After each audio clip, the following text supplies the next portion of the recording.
નમસ્કાર દેશભરના લાખો આઉટસોર્સ કોન્ટ્રાક્ટ કર્મચારી મિત્રો, સ્વાગત છે તમારું આપણી આ યુટ્યુબ ચેનલમાં કે જેનું નામ છે ગુજરાતી જીકેની જમાવટ.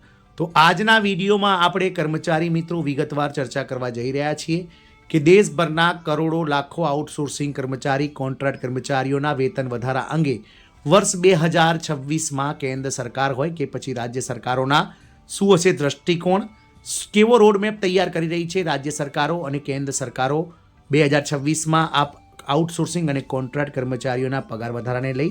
આપ સૌ જાણો છો તે પ્રમાણે સુપ્રીમ કોર્ટ અને હાઈકોર્ટો દ્વારા છેલ્લા 2 વર્ષોમાં કોન્ટ્રાક્ટ કર્મચારીઓની તરફેણમાં કેટલાક ઐતિહાસિક ચુકાદાઓ આપ્યા છે, જેમાં ઘણીવાર 3 વર્ષ કે તેથી વધુ સમયથી નોકરી કરનાર કર્મચારીઓને કાયમી કર્મચારી જેટલો પગાર ચૂકવવા તેમજ ઘણીવાર 10 વર્ષ અથવા 5 વર્ષની નોકરી કરનાર કર્મચારીઓને પણ કાયમી કર્મચારી જેવા લાભો આપવાને લઈ અને ઐતિહાસિક ચુકાદાઓ જ્યારે આવી ગયા છે, ત્યારે હવે કેન્દ્ર સરકારો અને રાજ્ય સરકારો દ્વારા સૌ કર્મચારીઓના મહેનતનું યોગ્ય મૂલ્ય અને સામાજિક સુરક્ષાની દિશામાં મહત્વપૂર્ણ પગલાં વર્ષ 2026માં ભરવામાં આવી શકે છે. તો જાણીશું આજના આઉટસોર્સિંગ કર્મચારીના પગાર વધારાના સમાચારમાં કે સરકારનો શું છે એક્શન પ્લાન, કેવો હશે રોડમેપ.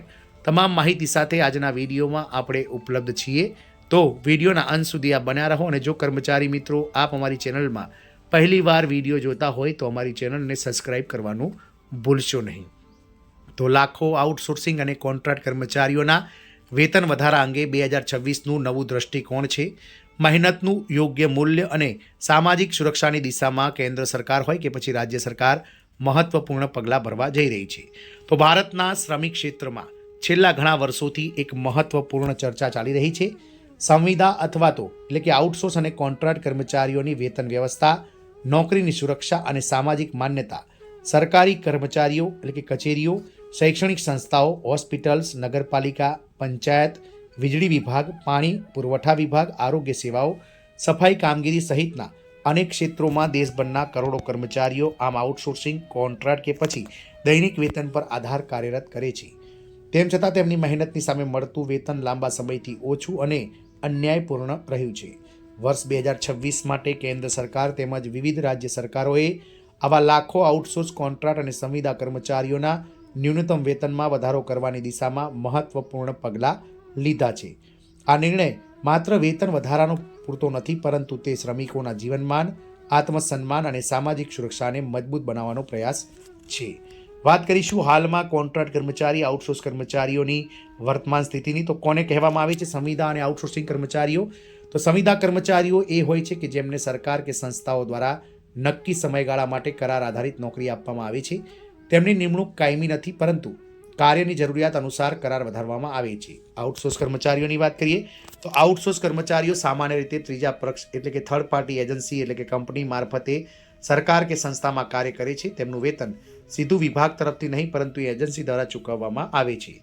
વર્તમાન સમસ્યાઓની વાત કરીએ તો કાયમી કર્મચારીઓની સરખામણીએ આવા કોન્ટ્રાક્ટ અને આઉટસોર્સિંગ કર્મચારીઓને ખૂબ જ ઓછું વેતન મળે છે.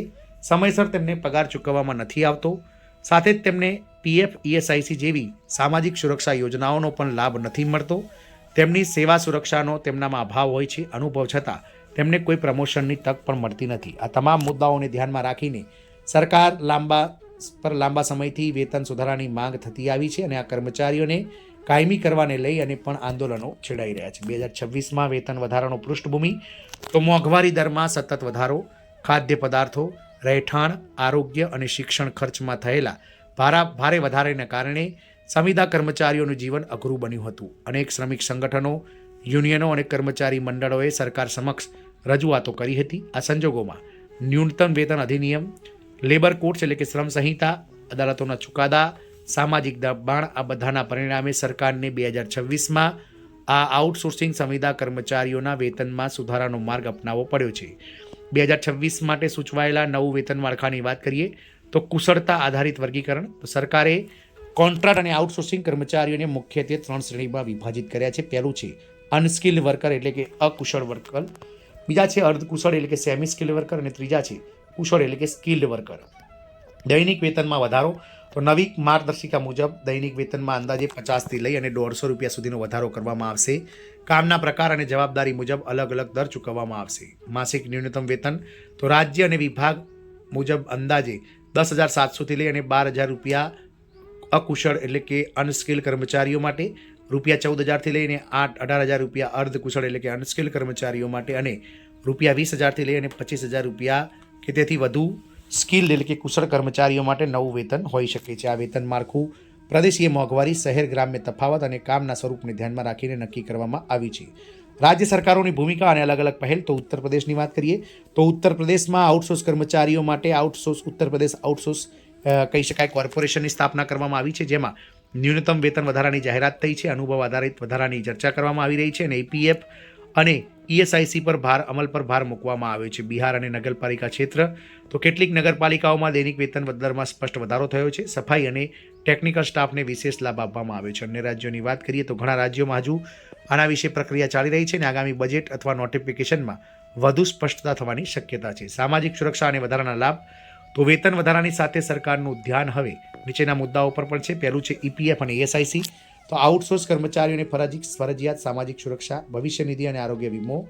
બીજું છે DBT દ્વારા પગાર ચૂકવણી, એજન્સી ગેરરીતિ રોકવા, પગાર સીધો ખાતામાં જમા કરવામાં આવી રહ્યો છે, રજિસ્ટ્રેશન અને પોર્ટલ સિસ્ટમ.